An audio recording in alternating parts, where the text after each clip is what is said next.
O Senhor esteja convosco, Ele está no meio de nós. Proclamação do Evangelho de Jesus Cristo, segundo Mateus. Glória a vós, Senhor. Naquele tempo, vendo Jesus as multidões, compadeceu-se delas, porque estavam cansadas e abatidas, como ovelhas que não têm pastor. Então disse a seus discípulos: a messe é grande, mas os trabalhadores são poucos. Pedi, pois, ao dono da messe que envie trabalhadores para a sua colheita. Jesus chamou os 12 discípulos e deu-lhes poder para expulsarem os espíritos maus e para curarem todo tipo de doença e enfermidade. Estes são os nomes dos 12 apóstolos. Primeiro, Simão, chamado Pedro, e André, seu irmão, Tiago, filho de Zebedeu, e seu irmão João, Filipe e Bartolomeu, Tomé e Mateus, o cobrador de impostos, Tiago, filho de Alfeu e Tadeu, Simão, o zelota, e Judas Iscariotes, que foi o traidor de Jesus. Jesus enviou estes 12 com as seguintes recomendações: não deveis ir aonde moram os pagãos, nem entrar nas cidades dos samaritanos, e diantes as ovelhas perdidas da casa de Israel. Em vosso caminho anunciai: o reino dos céus está próximo.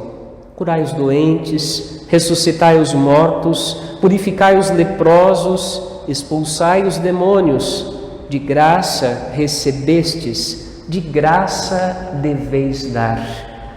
Palavra da salvação.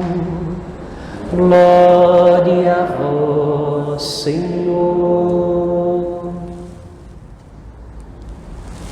Que as palavras do Santo Evangelho perdoem os nossos pecados, assim seja.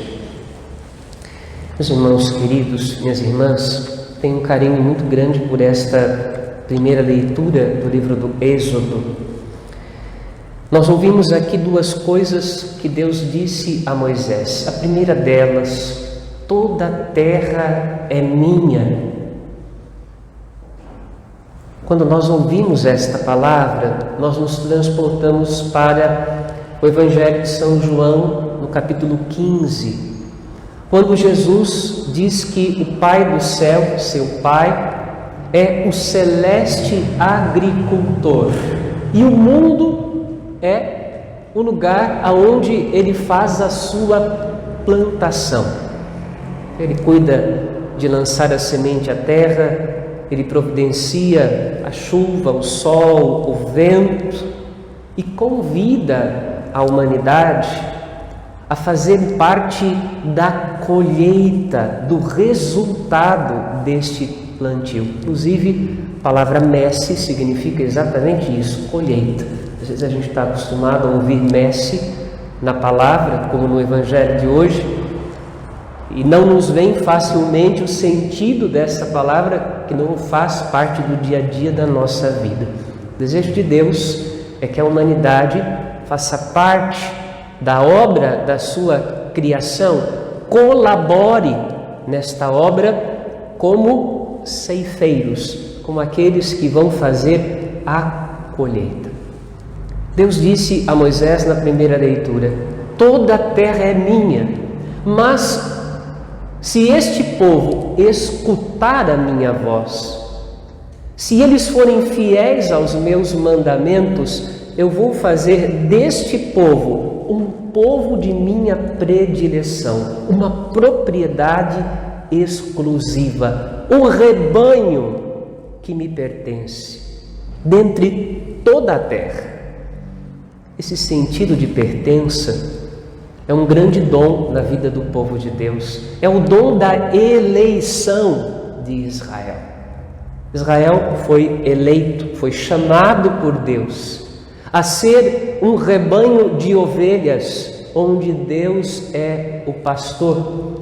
O salmista, hoje, no salmo que rezamos, que responde à primeira leitura, com muita alegria, com muito regozijo, por assim dizer, ele vai dizer: nós somos o povo e somos o rebanho do Senhor. O Senhor tem autoridade sobre nós, nós pertencemos a Deus. Esta pertença anunciada no Antigo Testamento, ela se concretiza de um modo perfeito quando, na plenitude dos tempos, Jesus Cristo, entregando sua vida por nós na cruz, nos lava dos nossos pecados no seu sangue e, ao preço do seu sangue, nos resgata para Deus. Pertencemos a Cristo. Ele tem autoridade sobre nós, somos suas ovelhas. E ser as ovelhas do rebanho do Senhor nos convida à humildade que conduz à salvação. Quando a gente vê Jesus no Evangelho chamando os seus discípulos, chamando os 12, a gente fica pensando: o que será que Jesus viu neles? Porque de fato eram homens muito simples. Paulo, que foi chamado por Cristo através da experiência mística que lhe acontece no caminho de Damasco, era infinitamente mais culto, mais estudado e mais bem preparado que todos esses 12 que Jesus chamou para conviver com ele durante 3 anos. O que havia no coração deles? Penso que, conforme caminhamos pelas páginas do Evangelho, vai ficando evidente que havia no coração deles, exceto em Judas, que veio atrair Jesus e o entregou, havia docilidade, havia esta humildade de se deixar educar, de acolher a palavra de Jesus, de acolher a correção de Jesus. É incrível porque, de fato, Jesus dá a eles poderes de curar os doentes, de expulsar os demônios, e eles voltam, alguns muito alegres: Senhor, até os demônios se submetem ao teu nome. E aí Jesus vai responder para eles: olha, mas não esqueçam que o mais importante é que o nome de vocês esteja escrito no livro da vida.